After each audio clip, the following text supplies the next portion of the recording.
The darkness underground steeped with mystery and allure.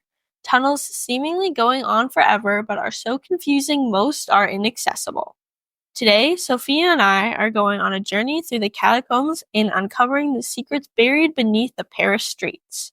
From the history and legend surrounding the tunnels to the walls of bones and winding paths, join us in our Morbid Time Machine and let's get into it. Welcome, inquirers, new and old. Have you ever wanted to go down a rabbit hole of morbid history, but you don't know where to start? Then you are in the right place. Our Grand Past is a podcast where each week we explore messed up history. From shipwrecks and spooky places to morally questionable people and practices, we're Sophia and Maia. Join us in our Morbid Time Machine and let's discuss history's most fucked up. Hi, Maia.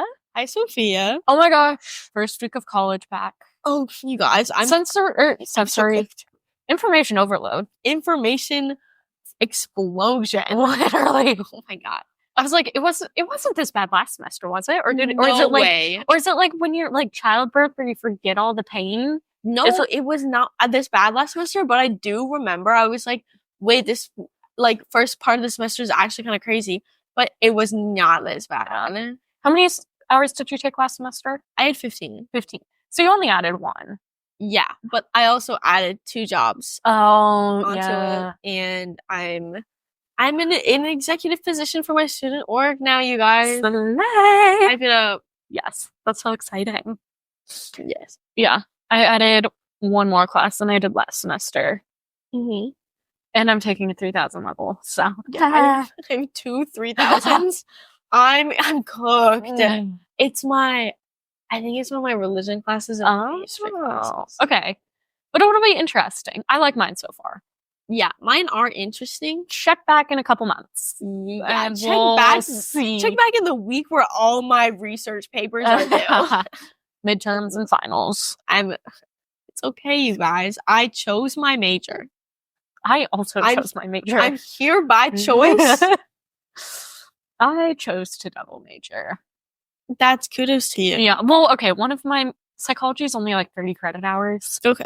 So I'm like, I was going to have to add something anyway, whether it was like a bajillion minors or just add a whole new major. Yeah. But no, since I added social work, my master's is cut in half, which is like, that's good. I looked at double majoring, but it would have only added a year, but since I'm graduating early, I was like, I don't want to add another year. Yeah, that's fair. Because I'd rather be able to take like a gap year and then start grad school. Yeah, that's so fair. That is so fair. I'm still with my high school credits, like my AP credits and everything, and like I'm double minoring too, and I have my major. I don't have enough credits to graduate. Seriously? Yes, I'm 3 credits I think behind, 3 or 6 credits.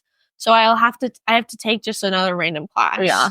Or something like that. You should take, there's like a lot of fun classes you could take. I still need to do my 4-year plan. I'll end up keep saying that. Just taking, I don't even know what I'll take. You could take a fun like history class. Yeah, I'll do that. There's some interesting there's like level 6,000 classes, and I would like those are only for PhD or like graduate programs though. Yeah, but I don't know if there is a history graduate program this semester and it's the last time they're having it. I don't know. I think maybe it was a 4,000, but there's 2 different Russian history ones. Oh. There's Imperial Russia and like post 1918 Russia. Oh. And I was like showing up there. Yeah. Somehow, one way or another, I'm ending up in those classes. Yeah. And I'm going to share my obsession with Alexei Roma. And everyone's going to be so happy. They're going to be like, here's the girl obsessed with Russian history. Like, yes. Yeah. 100%. All right. So catacombs. I got a kind of creepy little Appalachia story. Let's hear it. Also funny kind of Appalachia story. So couple episodes back, we were talking about, I think, ghost stories or something. I can't remember what episode it was. I went to Tennessee. Yeah, it was a while ago. October? No, it would have been December, so it would have been way last month. So yeah. Anyway, so I went to Tennessee, which is in Appalachia, and good rule of thumb there is if you heard something weird, no, you didn't. My sister and I passed on that nugget of wisdom to some people. the adults who could control themselves, not a 5-year-old. He just turned 5. Happy birthday. Yeah, happy belated birthday. And good job on your hockey. He got MVP on his hockey team. Oh, hype it up. I know. I'm very proud of him. Well, still a little stinker, but he's doing good. But anyway, so pass that information along. We were in the cabin. We stayed in a cabin on the top of a mountain in the middle of the woods. And one night, my sister and I and my aunt were all like sitting around the fireplace, getting cozy, reading a book. I read Solitaire. I was reading Solitaire. So good, by the way. Yeah, you texted me that you liked it. It was really good. A sequel. There's a sequel? Maybe. No, yeah. I don't think so. I didn't see one. Maybe I know that there's a Heartstopper sequel. You have Nick and Charlie? Yeah. Yeah. I don't know. I don't think there's a Solitaire one, because there's Lovelace, but that's different characters. I know it's different characters. There's another one. It's about this girl who really likes a band. Yes, that one. I Was Born for This is what it's called. Have you read it? I have not. It's really good. Well, because I'm mostly staying in the Heartstopper fandom. It is. Okay, so all of Alice Oseman's books are connected. So there's because I know Loveless is not connected, but there's another book. There's one about Aled. Yeah, he's Charlie's friend. Yeah, and there's one about him and another girl. Okay. The girl is the narrator, and basically she starts drawing for a podcast. Okay. I think he runs or something. I don't know if I just spoiled that. I don't know if that's a spoiler. And she's connected, and there's this in Solitaire. There's a school fire. Right? Yes. Yep. That's connected to her in the book, and then the other girl as well, I think, went to that school. Okay. And then she went on like a trip or something. The school fires like connects the books. Anyway, kind of completely off topic. But anyway, we were all sitting around reading our respective books / doing our activities. And all of a sudden we hear like something on the roof. And my aunt looks up and goes, "What is that?" And my sister and I look at each other and we go, "Nope, don't acknowledge it. Do not acknowledge it. Nuh-uh, we are not doing that." And she goes, "What? Like, I mean, it's probably just like a raccoon or something." And we're like, "Even if it is, don't acknowledge it. Like, hear something weird." "No, you didn't." George and I looked at each other. We aren't hearing anything, which made her laugh. And she ended up telling my mom, because she was like, "Your kids are crazy," which we are a little goofy sometimes. But that is like the number one rule of thumb in Appalachia. We hear something weird. No, you didn't. Especially at night. Yeah, on your roof. Like, it's raining. Yeah, it's raining right now. Therapeutic rain. Rain.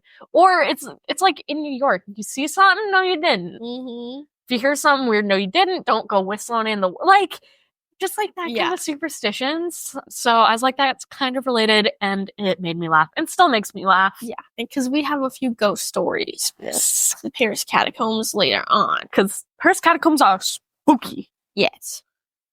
All right. Should I get started? Yes. All right. So this is going to be a little bit of just a lot. Very much I feel like this is going to be more conversation based. But that's so fair. Anyway, so we're going to take you guys back before the catacombs were even the catacombs. Technically. Kind of. Okay. I'll explain what I mean. So basically, back in way yonder days, back before anyone existed, except for the people that did, in Rome, they would like mine for stuff, right? Yeah. And then later on, my Roman Empire map, my map of the Roman Empire. I love it. That was a little gag gift for graduation. Fire though. Yeah. Okay. Sorry. No, it's okay. So once Paris. Sorry, I can't speak French. You can speak Italian. Yeah, but I can't roll my R's. You can't? No. So like.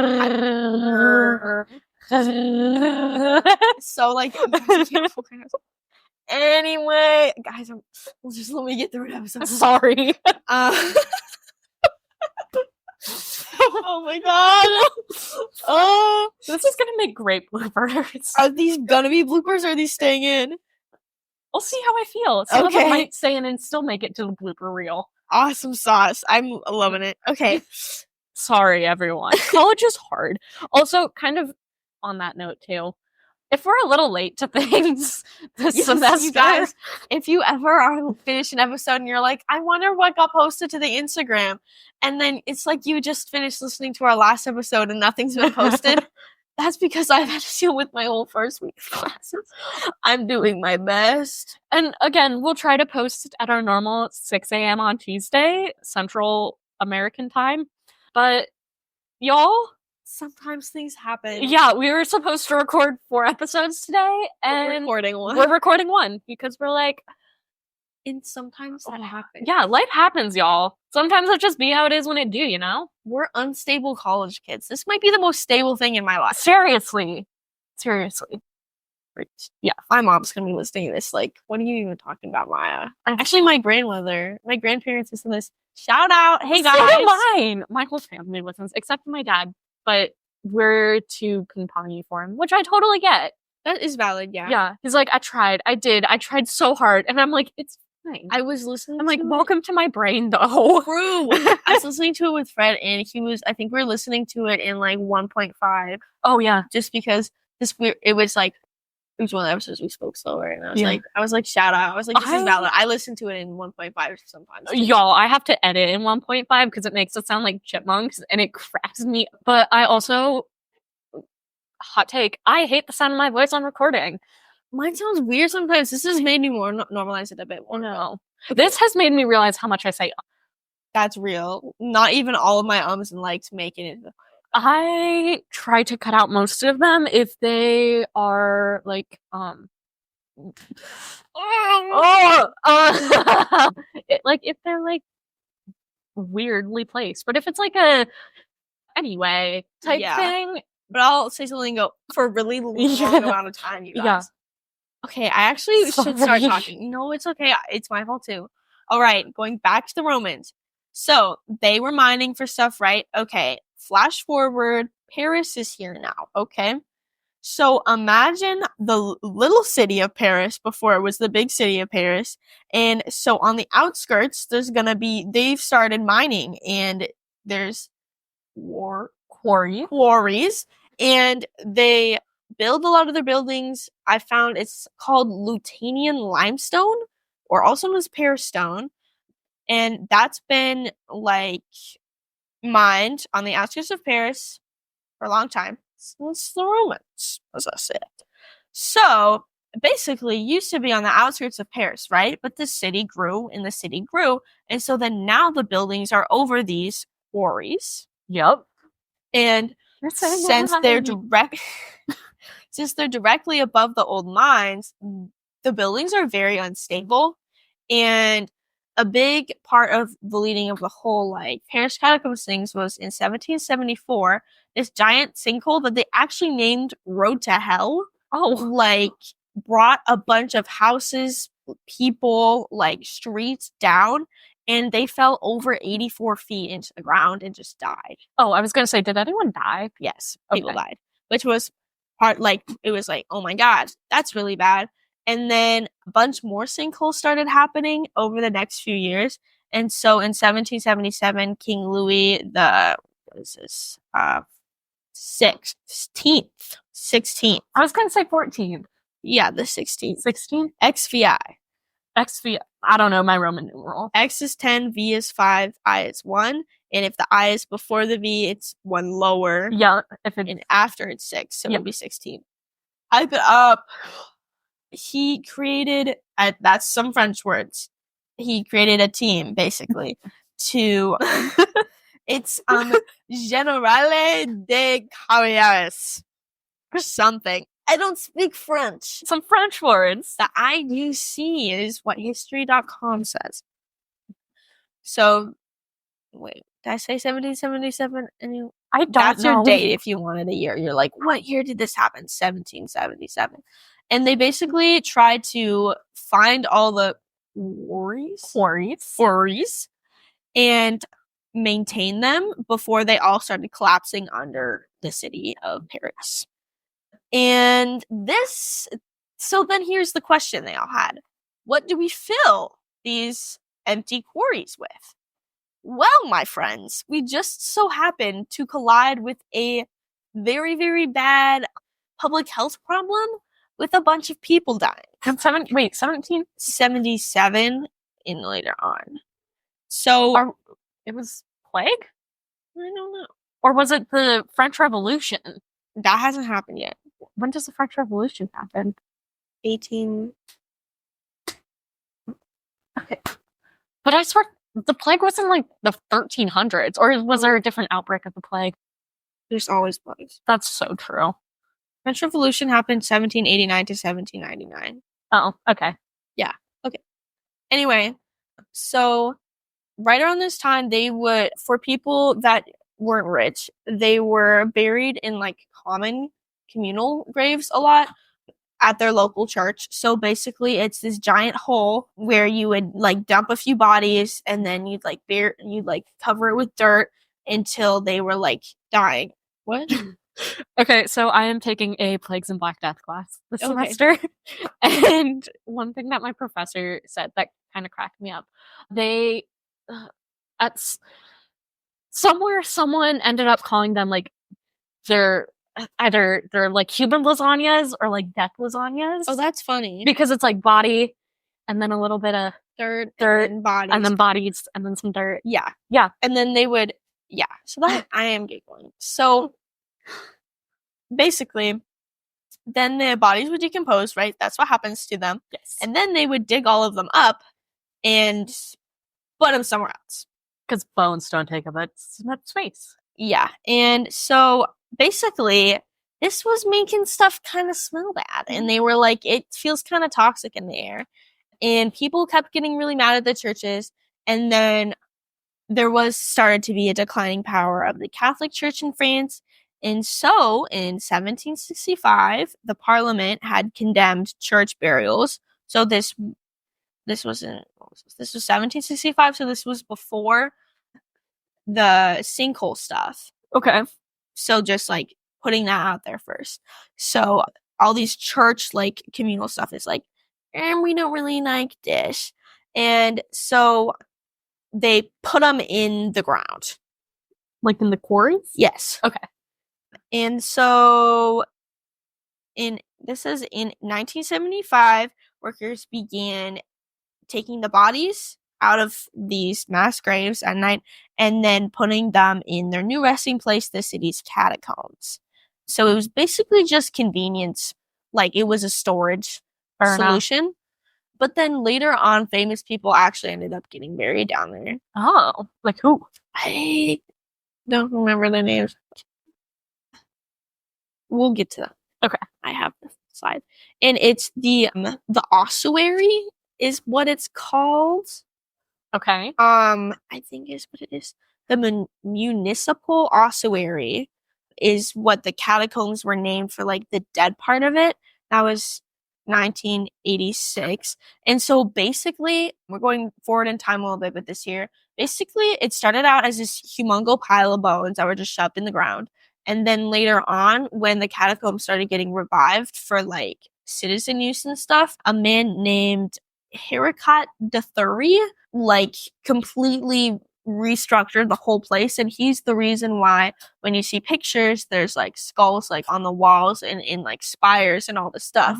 So he did that with the bones, but they used to be just piles of piles. Yeah, so like that is him. So okay, just to clarify, so the catacombs were the old quarries. Yes. And people are just like buried down there. Yeah, and people would just like put thrown in there. Yeah. Okay. Cool. Yes. And then later on, once they got cleaned up and stuff, bodies were then like once they're decomposed and stuff, they were purposely put in there. Okay. Yes. And so that happened. The catacombs started doing that. And then guess what happens next? French Revolution. And then guess what? There's going to be a lot of bodies. So guess where they go? Into the catacombs. And there's this whole thing about there's like no headstones or markers or anything. So everyone from different classes are laid to rest side next to each other, side by side. And so it's been called it was called like a place of equality for like dead. So it's nobles next to like unnamed poor people and everything. Oh. And there's this whole like equality and death thing after the French Revolution, which is interesting. That is interesting. And so the bones of over 6 million bodies have been shaped into archways, tunnels, and walls under Paris. Okay, that brings up like an interesting like moral and ethical thing. Mm-hmm. Like morally and ethically, is that okay? Like, because they didn't consent to their bones being used as like architecture piece. Like, yeah, that like I don't know. That just brings up a really interesting ethical issue of like, I don't know. Has there ever been like any like ethical protests of like the Paris Catacombs? Because that seems like a very French thing to do. True. I don't know. Sorry, France is gonna France. Yeah. One thing I learned from my European history class, only thing I remember, France is gonna France. That's valid. You go. No, just interesting, like, ethical thing. Because there's, like, people donate their body to science all the time, but, like, they're choosing when they're alive. They're like, I want my body to be donated to science. Mm-hmm. These people didn't, like, put in their wills, I want my body to be made into an archway. Well, yeah, but it's basically, it's that, but also it's the same as if you can't consent, if you're an unmarked soldier, you can't consent to being put in the ground with an unmarked grave either. That's true. That's true. I guess. I don't know. I feel like there's a difference between like laying someone like an unnamed soldier to rest and then like manipulating someone's bones into architecture. True. Architecture. Yeah. I don't know. Something for y'all to discuss. Yes. All right. Moving forward in time, the catacombs are like, we need to clean up, right? They did the whole architecture thing, made some walls pretty, but only part of it. A lot of the catacombs are still like vastly unexplored, and when they are, some bad stuff has happened, which we'll get to later. But they opened to the public in 1809 under the order of Napoleon Bonaparte. That tracks. I concur and believe. Yep. Napoleon Bonaparte. Interesting feller. And so it was often a mourning place for like families and stuff to begin with, because it was basically just a mass grave for all the soldiers that had died in the French Revolution. So only 1.5 kilometers of the 300 kilometers of the tunnels of the Paris Catacombs are filled with bones, and the rest of the tunnels are used for like so much random stuff. Some people's basements just lead into the catacombs. Really? Yes. So like I'm pretty sure. So people just like store stuff there. And things like that, but some of it's like you can't, like humans aren't allowed to go there. Well, and aren't some of them like flooded? Yeah. Some of them are like unusable. And since 1955, it's illegal to enter the catacombs without permission, but there's people called cataphiles who go down there anyway. It's like people who are obsessed with going into like abandoned houses, kind of, I'm pretty sure. Like urban explorers. Yeah. Okay, this may be completely off, but aren't there like rumors of like, not like mole people, but like mole people in the catacombs? Or like a secret society of people who live in the catacombs? Well, I mean, it was used for transport during the French Revolution. No, like I mean like now. That's not surprising. Yeah. That there's rumors. There's lots of stories of scary stuff happening. Okay. Yeah. So the architecture was based off of kind of like ancient Greek and Roman stuff, and also brought in a bunch of different things from like Egypt as well, I know. Okay. Which that's kind of cool. And one little fun fact I really like is currently right now, you guys, the catacombs are going to go through a restoration project in 2025. If you go to their website, I think it's just Paris Catacombs. It's catacombs.paris. You can find, and if you would like to donate, you can. I'm not forcing you to. I'm also not sponsoring them at all, but they had a little donate button. So I think that's kind of interesting, kind of cool. Yeah. That's happening. I'll share some legends now. So basically, before, well, not even specifically before 1955 when it was closed off, there have been different like scary stories of things that have happened in the catacombs. Some of it obviously would be ghost stories because of all the bones there. Yep. But also because it's 300 kilometers of just nothingness. Yeah. So a really scary one is this uncovered video camera. So basically in the 1990s, a group of cataphiles, the people who like going around in catacombs, were walking through the dark chambers of the ossuary when they found a video camera on the ground. And the camera had footage, and basically the footage is just like disturbing noises, someone walking through the catacombs, and then he was lost, and then he started going crazy, and then the video just, the man drops the camera and it stops recording. Oh, it's creepy. Yeah. And then there's maybe a link to the one above. People have said that, like, at the burial site, there's voices that happen at night. Oh. So if you're there after midnight, you're gonna, like, the walls will start to speak to you. Oh, no thank you. And voices will try to make you venture deeper into the maze. Oh. Another one is the ghost of Philibert Aspart. Guys, I'm not French.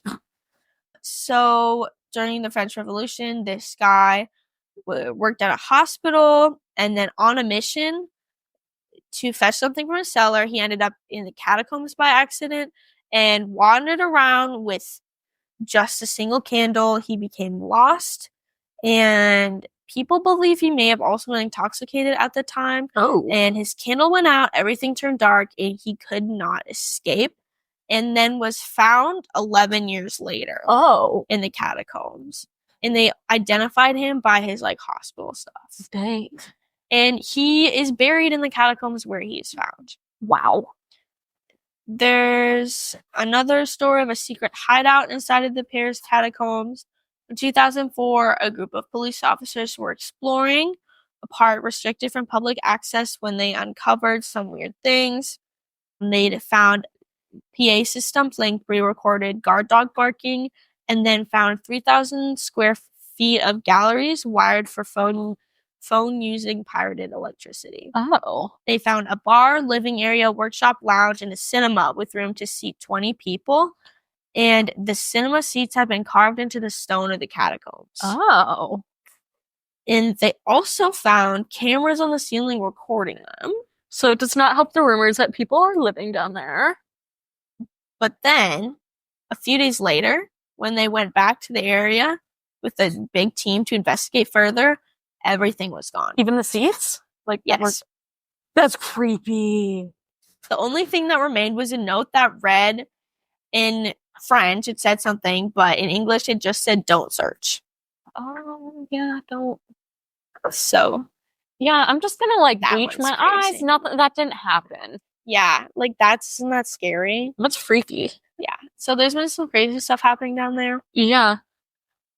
There's lots of movies based off of it, too. Isn't there a Monster High one? Yes.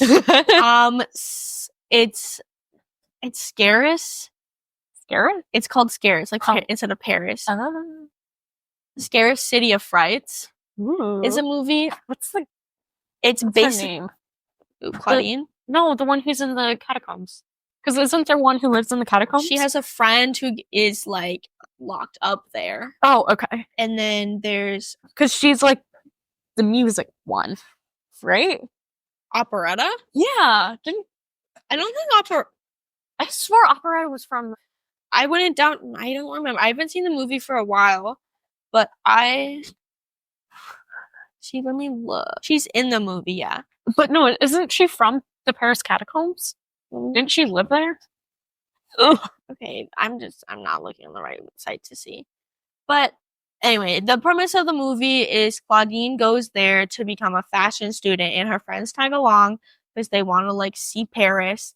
And then it's this whole thing where they see the catacombs, and the person that Claudine is working for has actually been taking her design ideas from her students. Oh. And she'll lock them up in the catacombs and make them just, like, work until they have no more creativity, and then she gets a new student. And so they, like, kind of go searching through the catacombs a little bit. Yeah. It's kind of cool. Yeah. Yeah. So if you're ever in Paris, France, you can go check the catacombs out. They do ask that you check their website before you go visit and make sure your timing and everything is correct. Good to know. Yep. All right, so that was fun. It was fun. That was fun. Join us next week as we discuss Mount Vesuvius and all of the places it massacred, including Pompeii and Herculaneum. Fun stuff. Fun stuff. Thanks for listening. Join us next week. Bye. Thank you for joining us today. As always, all sources will be listed in the show notes below. Be sure to subscribe so you won't miss out on our upcoming discussions. Join us next week as we delve into the intriguing depths of our Grand Past. Stay curious, there's so much more to uncover.